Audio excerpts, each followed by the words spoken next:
April 17, 1945, near Gardelegen, Germany. The sky was a depthless grey as sleet pattered against the canvas roofs of the transport trucks. Nurse Helga Müller huddled with 23 other members of the 12th Field Hospital Corps of the Wehrmacht, their faces drawn with exhaustion and dread. They were certain that the approaching American forces would treat them as the propaganda had warned. Especially the Negro troops, they'd been told, were savages barely kept in check by their white officers. Before we dive into this story, drop a quick hi in the comments and tell me where you're watching from. It really helps support the channel. What none of these German women could have imagined was how this encounter would fundamentally transform not just their immediate fate, but their entire worldview about race, humanity, and the lies that had sustained the Third Reich.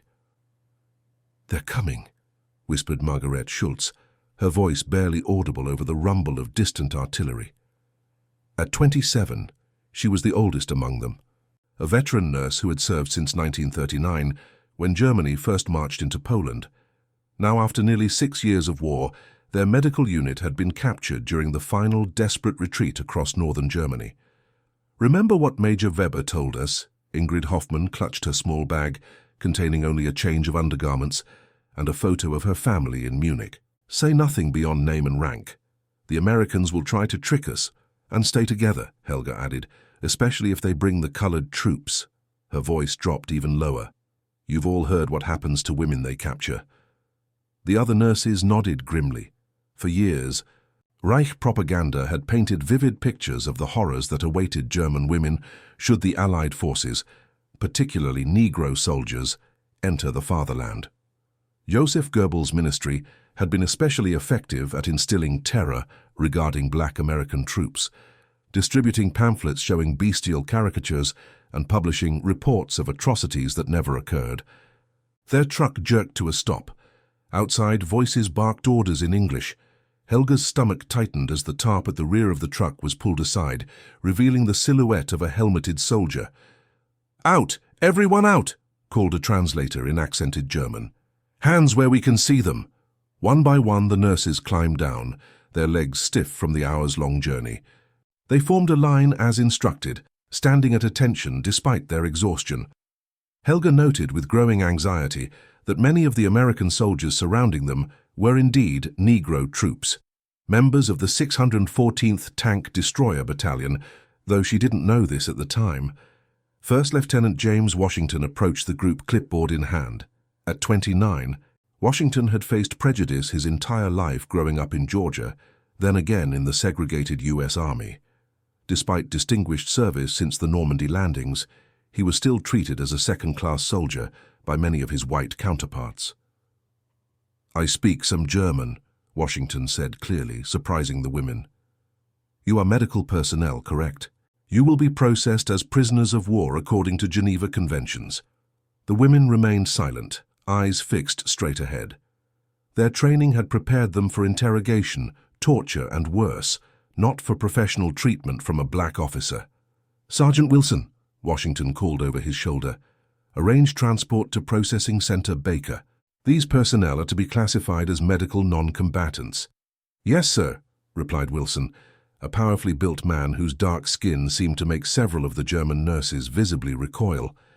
Washington noticed their reaction, and something hardened in his expression. He had seen that look before, not just in Germany but in restaurants in Alabama that wouldn't serve him, in training camps where white soldiers refused to bunk near black troops. But he had his orders, and more importantly, he had his principles. "You will be treated according to military law," Washington continued in his careful German. "You will receive food, medical attention if needed, and safe housing." Helga, designated as the senior nurse present, finally spoke. "We request to remain together as a medical unit, Lieutenant." Washington consulted his clipboard. "That should be possible, at least during initial processing. Follow Sergeant Wilson to the trucks." As the women were led away, Captain Thomas Miller, Washington's white commanding officer, approached. "Any problems with this batch, Lieutenant?" "No, sir. Medical personnel, as reported. 24 of them." Miller nodded. "Good. Take them to Baker. The 366th is handling that center. Colonel Davis has it running smooth as silk. The 366th? Washington couldn't keep surprise from his voice. The 366th Infantry Regiment was one of the all-black units serving in the European theater. That's right, POW Command decided to try something new. Freeze up more combat troops for the push east. Miller seemed unconcerned. Get them processed before nightfall. Yes, sir. Washington saluted and turned to follow the group. The drive to Processing Center Baker took nearly an hour. The women sat rigidly in the covered trucks, exchanging occasional nervous glances but saying little. Through gaps in the canvas, they could see the devastation the war had brought to their homeland. Bombed buildings, abandoned vehicles, and civilians picking through rubble. Ingrid leaned close to Helga. They're taking us somewhere isolated, just like the stories. Stay calm, Helga replied, though her own heart was racing. Remember your training. When the trucks finally stopped and the women were ordered out, they found themselves not at some remote location, but at a former German army barracks that had been quickly converted to process the growing number of prisoners the Allied advance was generating. Most shocking to the German nurses was that the entire operation appeared to be run by Negro personnel. Black American soldiers directed them through checkpoints, handled paperwork, and managed the entire intake process. These were men of the 366th Infantry Regiment, an all-black unit that had been reassigned from combat to POW management, partly because Army leadership still hesitated to use black troops in frontline combat roles, despite their proven effectiveness. Colonel Benjamin O. Davis, Jr., the highest-ranking black officer in the European theater and commander of the operation, had established strict protocols based on complete adherence to the Geneva Conventions. Every prisoner, regardless of rank, gender, or unit, was to be treated with the same professional courtesy. This was not just out of humanitarian principle, though that mattered greatly to Davis, but also because he knew that his men's conduct was under constant scrutiny from white officers who expected them to fail. The German women were directed to a processing line where they surrendered their identification papers and received POW numbers. They were photographed, and their personal information was recorded by efficient clerks who maintained professional demeanors despite the obvious discomfort of many of the prisoners. "Name?" asked Corporal Henry Jefferson, not looking up from his form as Helga stepped forward. "Helga Müller, nurse, 12th Field Hospital Corps." Her voice was tight with tension. "Date of birth?" "June 12, 1922. Medical training?" This question surprised her. 3 years at Charité Hospital, Berlin, surgical nursing. Jefferson made a note. "Any injuries or medical conditions requiring immediate attention?" Helga shook her head. "You'll be assigned to Female Barracks 3. Next." One by one, the women were processed with the same efficiency. There was none of the harassment or abuse they had been warned to expect. Instead, they encountered only professional military procedure, conducted with a briskness that left little room for their preconceptions. After processing, they were led to a separate building that had been designated for female POWs. Unlike the male prisoner compounds, which held thousands in increasingly crowded conditions, the women's section was less densely populated. The 12th Field Hospital nurses were assigned to a room that would hold all of them, a consideration that surprised Helga, who had expected their request to stay together would be ignored. "Mess is at 1800 hours, explained Private First Class Robert Johnson, who had escorted them to the barracks. "Showers are available now, 30 minutes per group. You'll find clean towels and basic toiletries inside." "Showers?" repeated Margaret in disbelief. Johnson misinterpreted her surprise. "Hot water is limited to 10 minutes. Conservation efforts. Any other questions?" When none were forthcoming, he nodded and closed the door, leaving the women alone for the first time since their capture. "This must be for show," Ingrid said immediately.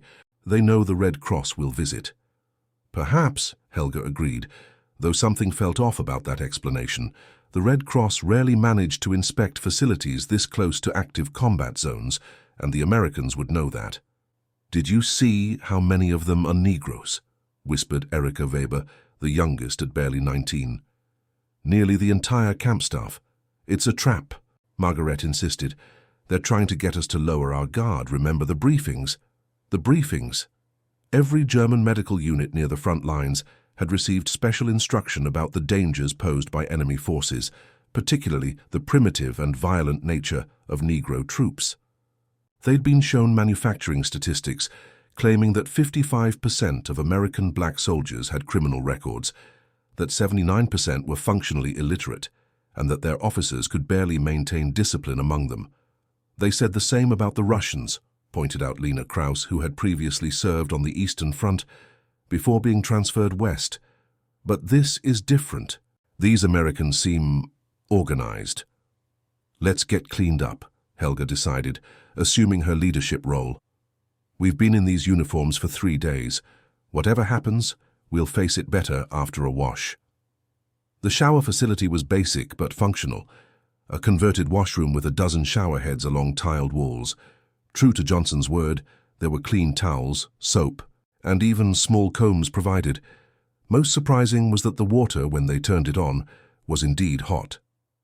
Hot showers, Margaret shook her head in disbelief as steam began to fill the room. From them? For women who had spent weeks near the front with minimal facilities for personal hygiene, the simple luxury of hot water was unexpected. The Reich had taught them that Americans were wasteful, but providing such amenities to prisoners seemed incomprehensible, especially from Negro troops who were supposedly barely civilized themselves. The soap isn't even crude, Erica noted, examining the white bar. It's better than what we've had for months. This small contradiction to their expectations was just the first of many. As they washed away the grime of travel and combat zones, the women fell into subdued conversation, their perspectives already beginning to subtly shift. After showers, they changed into the clean, simple clothing provided, not military uniforms, but basic civilian attire that had been stockpiled for prisoners. The clothes were plain but intact, without the patches and mending that had become normal in Germany as the war dragged on. At 1800 hours precisely, they were escorted to the mess hall. Here again, they encountered something unexpected. The meal was simple, stew with meat and vegetables, bread, and even a small apple for each prisoner, but it represented a quantity and quality of food that had become rare even for military personnel in Germany. "There's actual beef in this," whispered Ingrid, stirring her bowl with surprise. "And the bread is fresh." The dining area was divided, with male prisoners eating in a separate, larger section. Armed guards stood at intervals around the perimeter, but they maintained a professional distance. What struck Helga most was that both the black guards and the white ones appeared to operate under identical protocols, with no obvious difference in authority or conduct. After dinner, they were returned to their barracks, where each woman found a simple cot with clean bedding. A clear schedule was posted on the wall, detailing mealtimes, shower access, and even outdoor exercise periods. It was an orderliness that defied their expectations. "This can't last," Margaret insisted as they prepared for bed. "It's just for show, until we're moved somewhere else." "Maybe," Helga replied, but she was already beginning to doubt. Something about the methodical, regulated operation of the camp didn't align with the chaotic brutality they'd been warned about. Still, years of propaganda weren't easily dismissed, and she remained wary. The next morning brought new surprises. The women were awakened at 600 hours, given breakfast, porridge with real milk and more fresh bread, and then something unexpected happened. A black officer entered their barracks, accompanied by a white nurse in an American uniform. "Ladies," the officer addressed them in passable German, "I am Major William Morris, Deputy Medical Officer for this facility. This is Lieutenant Claire Bennett from our Medical Corps. We understand you are qualified nursing staff. We're dealing with a significant number of ill and injured prisoners, and according to the Geneva Conventions, you may volunteer to assist in medical care of your fellow prisoners. This is entirely voluntary. You will not be required to treat Allied personnel." The women exchanged glances of shock. They were being invited to continue their professional duties, under supervision but with apparent respect for their training. Helga stepped forward. "We would need to discuss this among ourselves, Major." Morris nodded. "Of course, Lieutenant Bennett will return in 1 hour for your decision." After they departed, the room erupted in whispered debate. "It's a propaganda trick," Margaret insisted. They'll photograph us working alongside them and use it against the Reich. The Reich is collapsing, Lena replied bluntly. Everyone knows it, and I became a nurse to help people. There are German soldiers suffering. I don't trust them, Ingrid said, especially the colored ones, everything we've been told. But what have we actually seen? Interrupted Helga. Since our capture, have any of them behaved as we were warned they would? Have you seen any evidence of the savagery we were told to expect? Her questions were met with uncomfortable silence. The contradiction between their indoctrination and their experience was becoming impossible to ignore. I'm going to volunteer, Helga decided. Anyone who wishes to join me can. The rest can stay here. When Lieutenant Bennett returned, 17 of the 24 nurses, including Helga, stepped forward to volunteer. They were escorted to the camp's medical facility, which had been set up in what was once the barracks infirmary. The scene that greeted them was one of organized medical practice, not unlike field hospitals they had worked in themselves. The main difference was the stunning abundance of supplies, antibiotics, clean bandages, surgical equipment, and medicines that had become scarce in German facilities months ago. We have 3 main wards, explained Dr. Howard Jenkins, a black physician who spoke fluent German from pre-war medical studies in Vienna. Surgical recovery, infectious disease, and general medical. We'll divide you among them according to your experience. You'll work alongside our personnel, but always with German patients. Dr. Jenkins paired each German nurse with an American counterpart. Helga found herself assigned to work with Staff Sergeant Marcus Williams in the surgical recovery ward. Williams, she soon learned, had been a medical student at Howard University before the war interrupted his studies. You've worked in post-operative care before? He asked as they checked supplies. Yes, Helga replied stiffly. 3 years at Charité Hospital, then 2 with field hospitals near Normandy, and then the Ardennes. Charité in Berlin? Williams sounded impressed. That's one of the best teaching hospitals in Europe. My professor at Howard trained there briefly before the war. His knowledge caught her off guard. This was not the uneducated, primitive character she'd been led to expect. Throughout the day, Williams demonstrated sophisticated medical knowledge, meticulous attention to sterile procedure, and a gentle bedside manner with patients, including German soldiers who sometimes reacted with visible surprise or discomfort at being treated by a black medic. By midday, Helga found herself working in an efficient rhythm with Williams. They changed dressings, administered medications, and monitored vital signs for a ward of 30 injured German POWs, most suffering from shrapnel wounds or combat injuries sustained before capture. During a brief break, Williams offered her a cup of coffee, real coffee, not the ersatz blend that had become standard in Germany. You're good, he said simply. Skilled hands. Those men are lucky to have you caring for them. The simple professional acknowledgement struck Helga deeply. It had been a long time since her work had been recognized as anything other than a patriotic duty to the Reich. Your training is also evident, she replied carefully. How long have you been a medic? Since 1942. Joined up right after Pearl Harbor. Figured they'd let me finish medical school after, but... He shrugged. Now I'm not so sure. Why not? Surely as a doctor... It's complicated back home, he said, a shadow crossing his face. Not everyone sees a colored doctor the same as a white one. This glimpse into American racial dynamics surprised Helga. The propaganda had portrayed black Americans as privileged aggressors, favored by Roosevelt's policies at the expense of white Americans. The reality Williams hinted at suggested something very different. Over the following days, more contradictions emerged. Helga observed that while the camp was run efficiently by the black troops of the 366th, they operated under constraints that their white counterparts didn't share.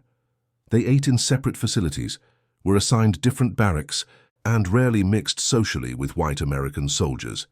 It doesn't make sense, she confided to Lena as they returned to their quarters after a shift. If the Americans believe in equality as they claim, why do they separate their own soldiers by color? Perhaps their propaganda is as false as ours, Lena suggested. The thought was unsettling. If the Reich had lied about this, what else had been fabrication? The answer began to emerge through small interactions and observations. Helga noticed the way some white American officers addressed black soldiers with thinly veiled contempt. She saw black troops performing more menial tasks despite holding the same rank as white counterparts. Yet these same men treated German prisoners, even those who regarded them with initial disgust, with consistent professionalism. One morning, about a week after they began working in the medical facility, Helga arrived to find Williams looking troubled. "What's wrong?" she asked as they prepared medications. "New orders," he replied. "They're transferring most of us out tomorrow. The 366th is being reassigned to supply operations.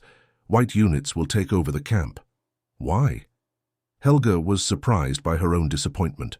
Williams gave a bitter smile. "Command says it's because we're needed elsewhere. Truth is, some generals don't like the idea of us guarding white German prisoners. Too much responsibility for colored troops." The irony struck Helga forcefully. The very men she had been taught to fear as subhuman were being removed because their own army harbored racial prejudices not entirely unlike those of the Reich. That evening, a small incident crystallized everything Helga had been processing. As she finished her shift, she passed a newly arrived group of German officers being processed. One of them, a captain with a bandaged arm, caught sight of Williams and spat on the ground. "Schwarze treating Germans like animals," the captain muttered in German, clearly not expecting the Americans to understand. Before Helga could react, Major Morris stepped forward, addressing the captain in perfect German. "You are receiving better treatment as prisoners than many of my men receive as soldiers in our own army, Captain. They provide you medical care despite knowing exactly what your Reich thinks of them. I suggest you reflect on that." The captain looked stunned, both at being understood and at the calm dignity of the response. He was led away without further comment. Helga found herself deeply affected by the exchange. The restraint shown by Morris and the other black soldiers in the face of such contempt contradicted everything the Reich had claimed about their character. These men were not the bestial savages of propaganda posters, but disciplined professionals who somehow maintained their humanity, despite being dehumanized by both enemies and allies. That night, as the nurses gathered in their barracks, the conversation turned reflective. "They're leaving tomorrow," Helga told the others. "The Negro troops, being replaced by white units." "Good riddance," muttered Ingrid, though with less conviction than a week earlier. "Is it?" challenged Lena. "They've treated us correctly, better than correctly. Have you seen any of the behavior we were warned about? Any at all?" "The hot showers," Margaret said quietly. "Remember how shocked we were? Hot showers from them? As if they were animals who wouldn't understand cleanliness or decent treatment." "I've been thinking about the numbers," said Helga. "Did you notice their supplies? The amount of medicine, food, fuel? One American medical unit has more penicillin than our entire army group had in the last months. Their single camp kitchen serves better meals than Berlin restaurants have seen in years." "It's because they're rich, everyone knows that," Ingrid insisted. "It's because they're winning," corrected Lena. "And they're winning because they can produce more tanks in a month than we could in a year. More planes, more ships, more of everything, while we were told we had wonder weapons coming to save us." The women fell silent, confronting the magnitude of the deception that had shaped their worldview. For most of them, their entire adult lives had been lived under the Reich's carefully controlled information. Now, as that control crumbled along with Germany's military position, they were forced to reckon with a reality far different from what they had been led to believe. "I spoke with Williams today," Helga said finally. "He told me something I can't stop thinking about. He said that despite everything, despite how his own country treats him, despite what our propaganda said about his race, he never considered giving less than his best care to any patient. German or American, he said, that's not who I choose to be." The words hung in the air. Who had they chosen to be, these German women who had served a regime built on the systematic dehumanization of others? What choices remained to them now? The next morning, Helga arrived at the medical facility earlier than usual. She found Williams completing patient charts for the incoming medical staff. "So you're early," he noted, looking up with surprise. "I wanted to thank you," she said simply, "for the example you've set, for making me question what I've been taught." Williams studied her for a moment. "Questioning is just the beginning, Nurse Müller. It's what you do after that defines you. What did you do when you faced prejudice in your own country, your own army? He set down his pen. I decided to prove them wrong with every action. Not just for myself, but for everyone who looks like me. Every patient I treat well, every duty I perform excellently, it's all testimony against the lie. The lie being that some humans are worth less than others, Helga said quietly. Exactly that. Williams gathered his papers. The new medical team arrives at 0800. Lieutenant Peterson is taking over this ward. He's a good doctor despite some, old-fashioned ideas. Will I see you again? Helga was surprised by her own question. Unlikely. We're headed east, then eventually home. He extended his hand, a gesture he had never offered before, as he had been careful to maintain professional boundaries with the German personnel. Good luck, Nurse Müller. I hope you find your way forward. Helga took his hand, this simple human connection representing a profound break from everything she had been raised to believe. Thank you, Sergeant Williams. As Williams walked away, Helga remained in the ward, looking around at the patients. German soldiers who had, like her, been fed a steady diet of lies about the people now treating their wounds and safeguarding their dignity. How many other false certainties would crumble in the coming days and weeks as Germany's defeat became complete? The door opened, and Lieutenant Claire Bennett entered with a white medical officer Helga hadn't met before. Nurse Müller, Bennett greeted her. This is Lieutenant Peterson. Taking over from Sergeant Williams, I'll let you bring him up to speed on the patients.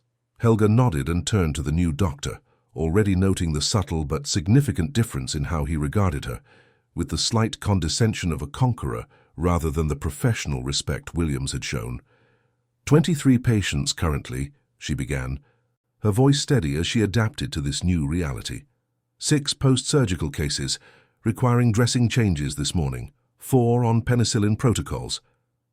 As she continued her report, Helga realized that something fundamental had changed within her.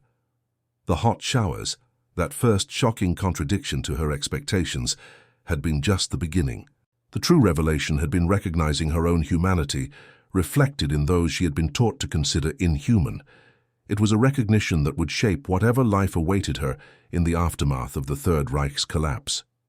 Outside, trucks were already loading with personnel from the 366th Infantry Regiment, Black American soldiers moving on to their next assignment. Germany's defeat was inevitable now, but for Helga and her fellow nurses, a different kind of liberation had already begun. Freedom from the prison of lies that had shaped their worldview.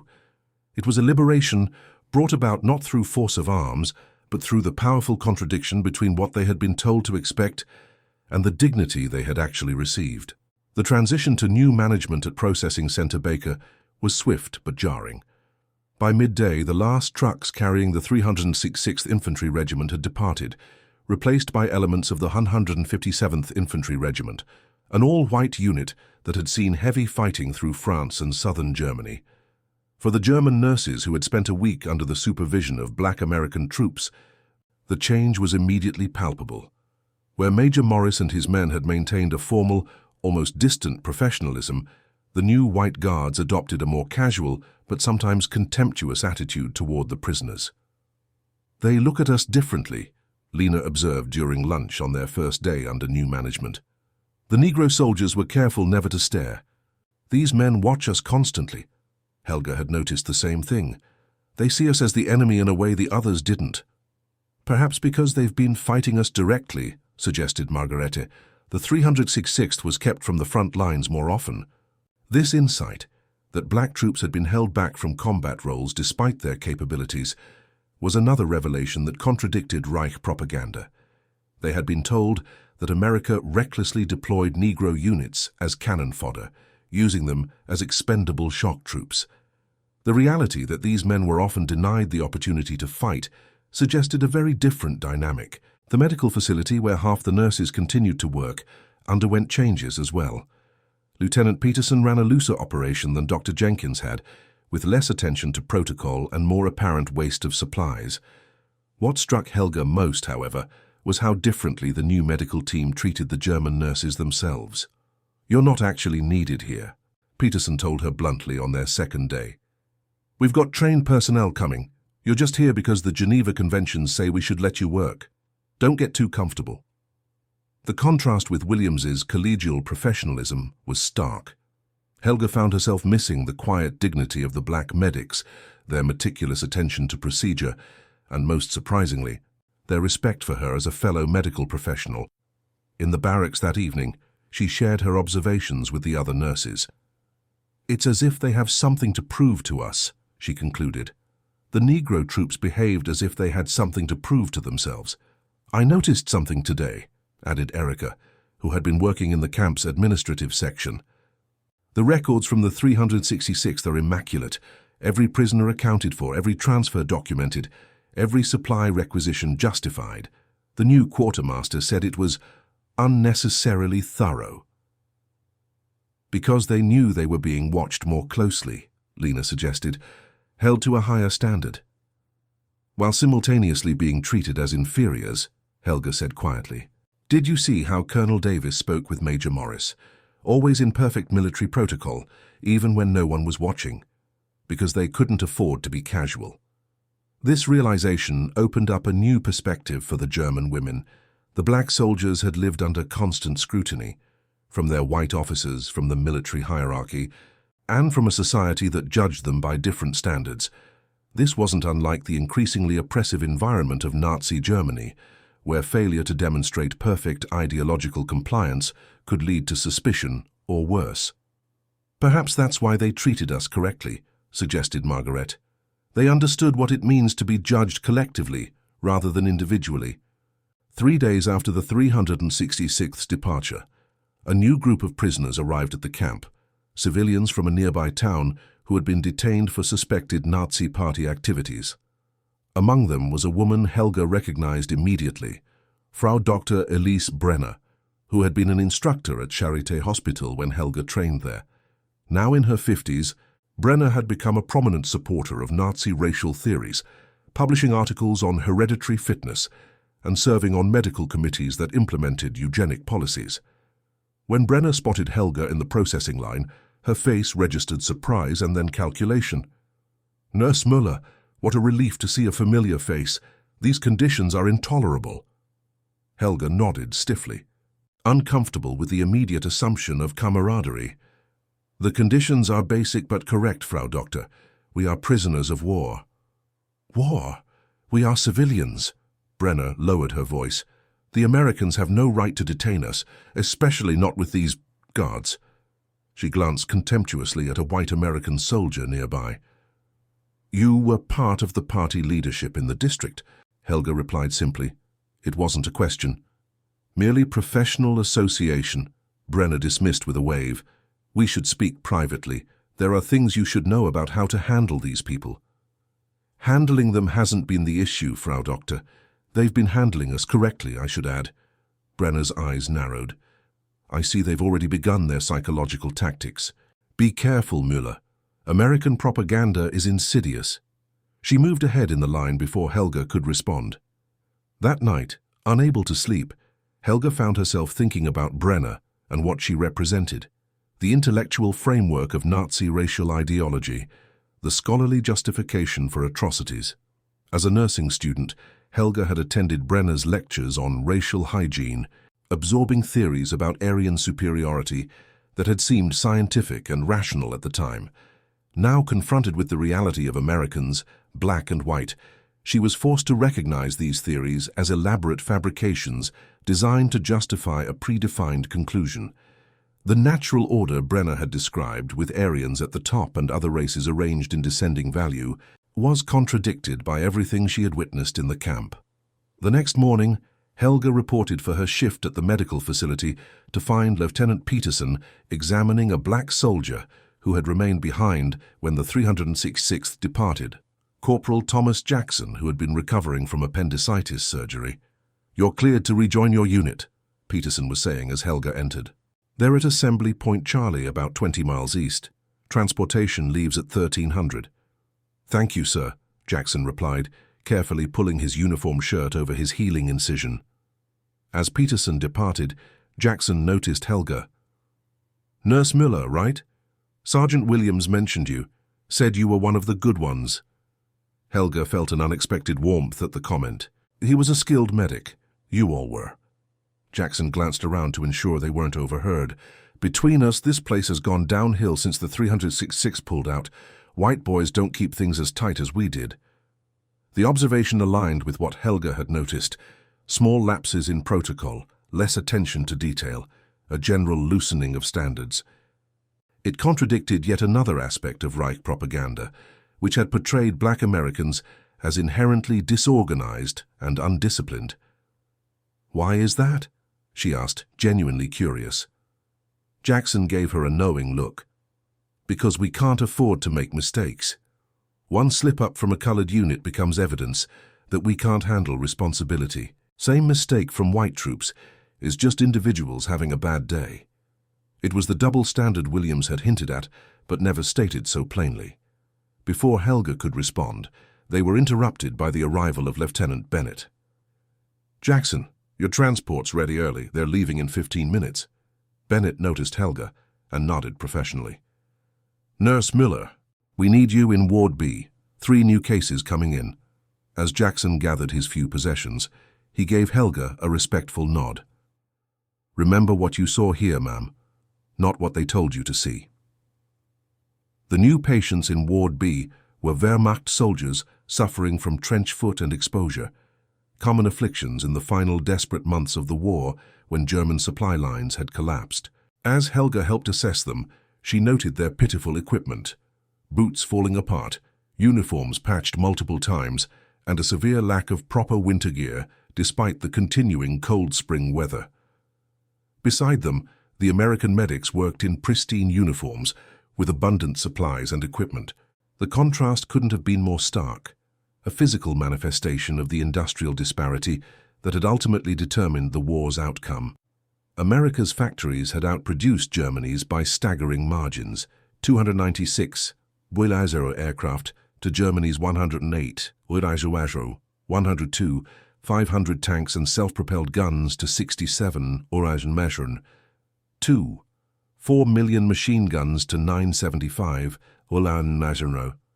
They never told us how overwhelming their production was, Helga murmured to herself as she inventoried a seemingly inexhaustible supply cabinet.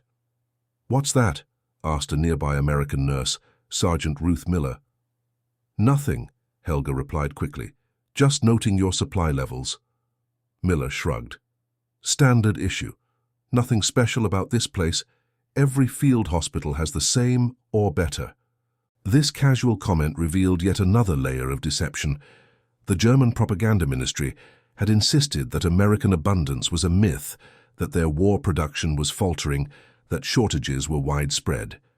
Yet here was evidence that even a simple prisoner processing center received medical supplies that would have been reserved for elite German units.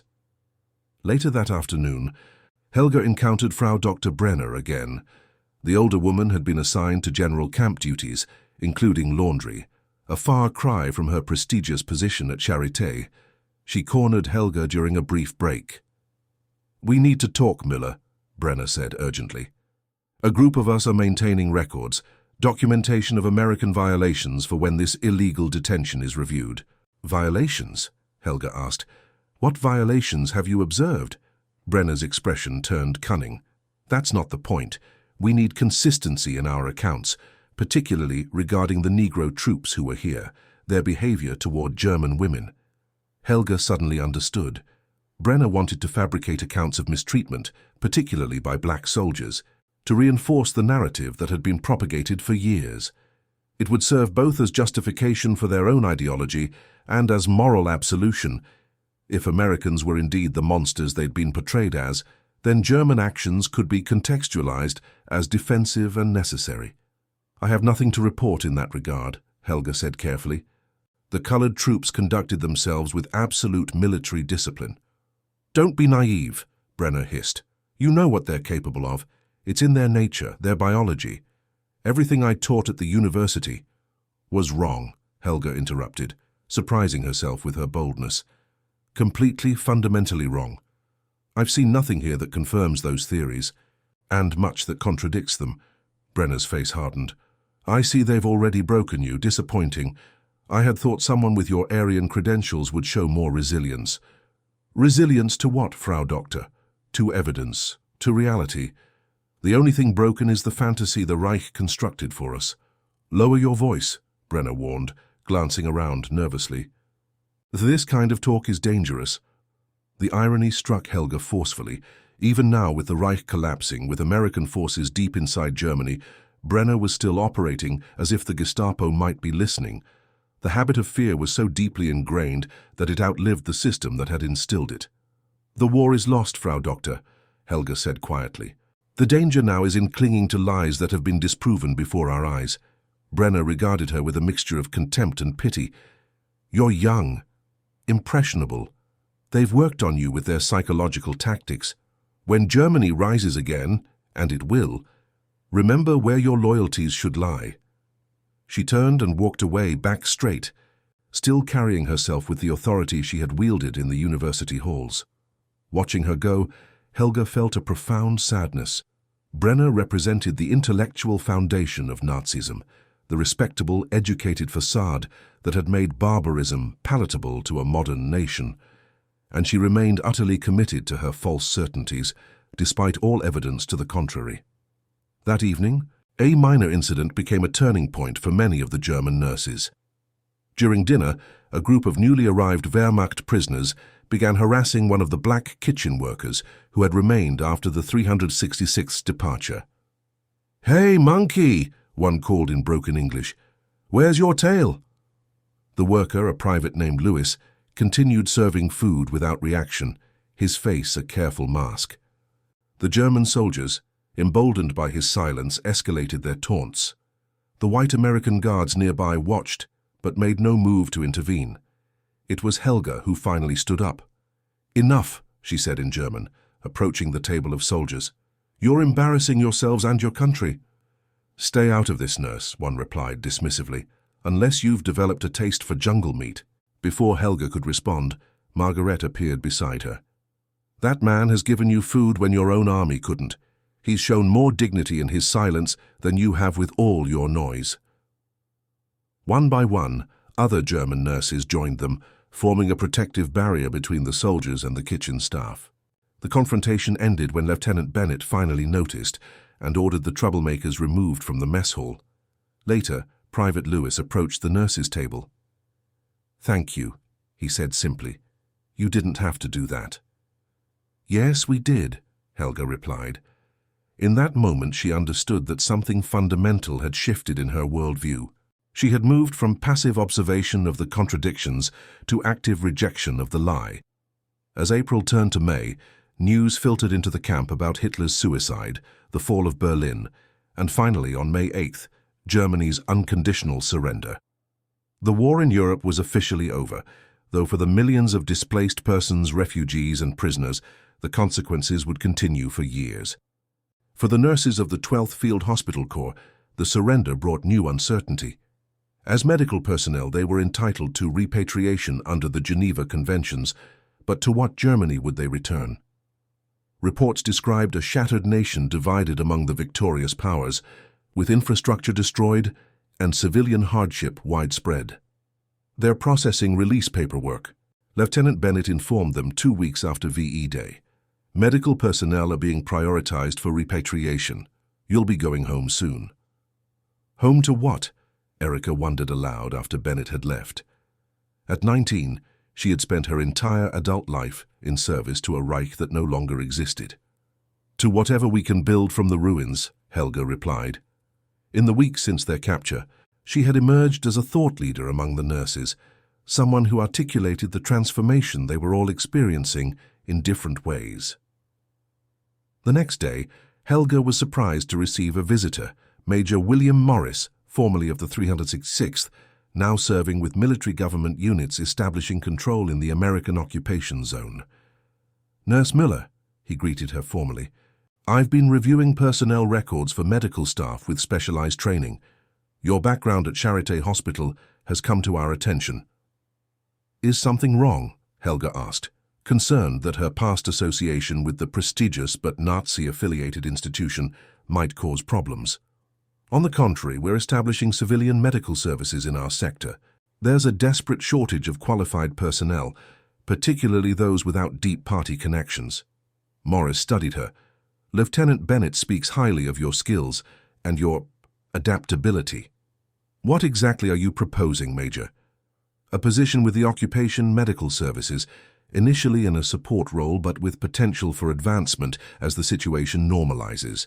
It would mean delaying your repatriation, but it would also mean proper housing, rations, and the chance to help rebuild German healthcare under more enlightened principles. The offer was unexpected, but intriguing. Why me? Morris considered his response carefully. Because you've demonstrated something rare, Nurse Müller. The ability to see beyond indoctrination. To question fundamental assumptions when presented with contradictory evidence. That quality is desperately needed in the Germany we hope to help build. Helga thought of Frau Dr. Brenner, still clinging to her racial theories despite all evidence.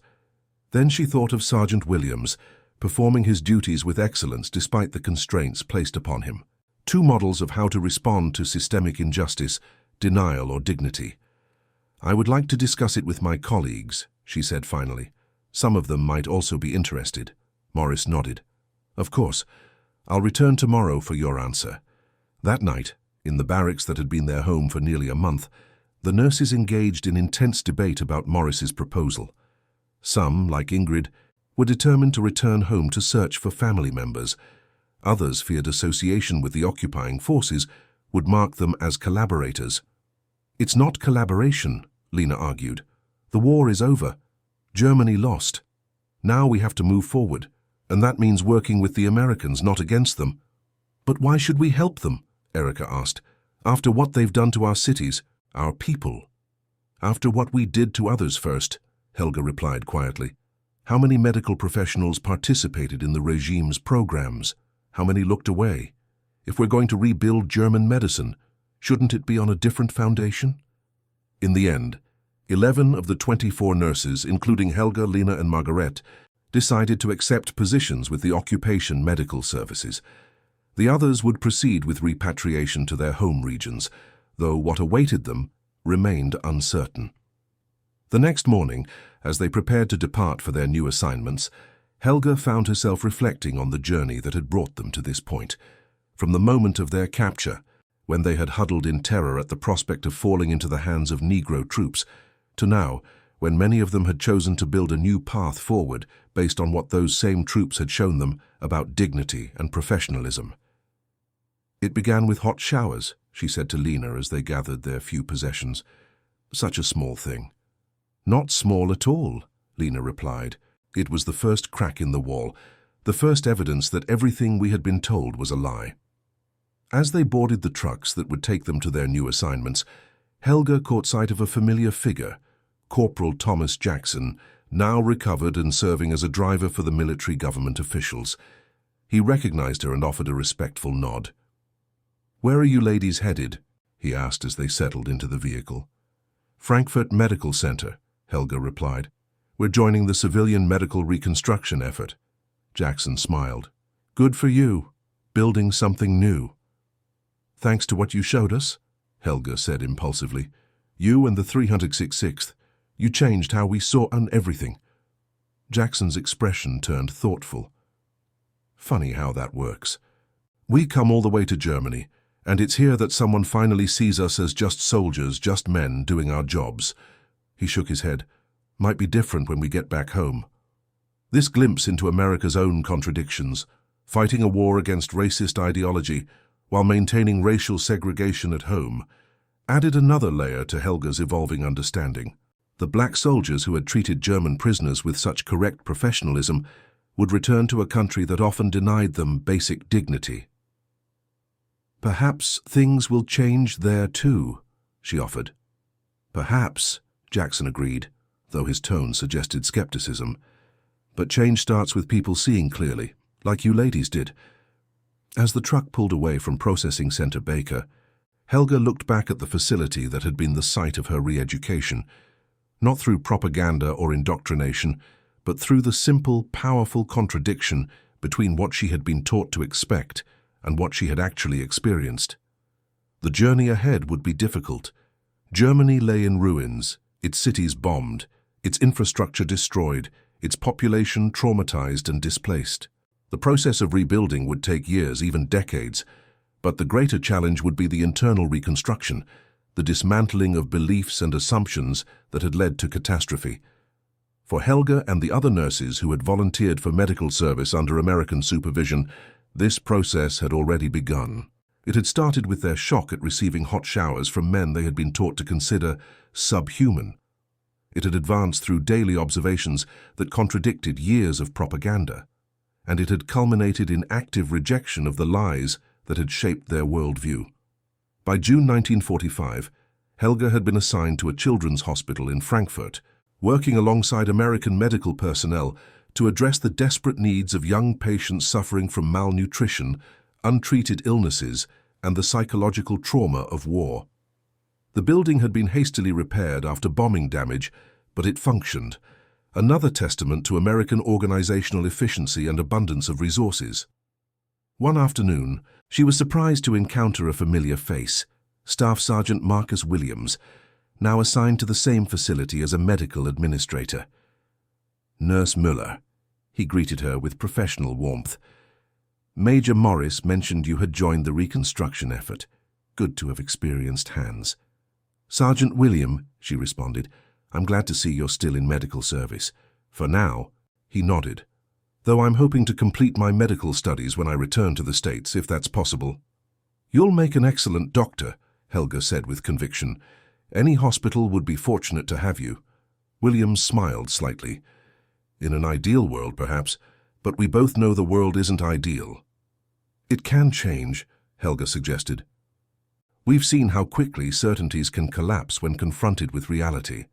"That's true," Williams acknowledged, "though some certainties are more persistent than others." Their conversation was interrupted by the arrival of patients, a group of orphaned children being transferred from a temporary shelter. As they moved to assist, Williams and Helga fell into the same efficient rhythm they had developed at the POW camp. Two medical professionals focused on their shared mission despite the cultural and historical gulfs between them. Later, Williams sought her out again. "I wanted to ask you something, Nurse Müller, something that's been on my mind."